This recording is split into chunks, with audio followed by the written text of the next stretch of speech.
আলহামদুলিল্লাহ, আলহামদুলিল্লাহ, মাশাল্লাহ, মাশাল্লাহ। আজকে আমি অনেক অনেক খুশি, আল্লাহর কাছে লাখো লাখো শুক্রিয়া। তো আজকে আবারও সকাল সকাল চাই জাগানোর জন্য বের হয়ে গেলাম। তো আমাদের প্রথম চাই জাগানো হয়ে গেছে। তো প্রথম চাইতে আলহামদুলিল্লাহ, দেখতে আছেন তো মাছ ভাজছে। তো দ্বিতীয় চাইতে তো আজকে চমক একদম। আজকে দ্বিতীয় চাই জাগানোর পর তো আমি একদমই অবাক যে আজকে আসলে অনেক অনেক খুশি যে আল্লাহর কাছে লাখো লাখো শুক্রিয়া। দেখেন দ্বিতীয় চাইতে আজকে তো তৃতীয় চারটা চলে চলে আসলাম। তো তৃতীয় চাইটা ডুবে গেছিলো, তো ডুবে যাওয়ার কারণে দুইটা মাছ ভাজছে, তো দুইটা মাছই মারা গেছে অবশ্য।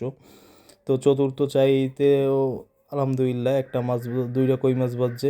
তো আল্লাহর কাছে এই তো মানে শুক্রিয়া, এটাই শুক্রিয়া যে একটা চাইও খালি যায় না। তো আজকে তো ভিডিও প্রথমে দেখছিনি যে খুশি থাকার কারণটা কি। তো দেখেন আমাদের লাস্ট চাইটা এটাও মাছ ভাজছে, মানে একটা চাইও খালি যায় নাই। তো আজকে চাই জাগানো শেষ, তো বাড়ির দিকে রওনা দিলাম। তো দেখেন এই দেখেন মাছ, তিনটা তেলাপিয়া মাছ, একদম বিগ সাইজ। দেখে তো আমি আজকে আজকে অনেক অনেক খুশি।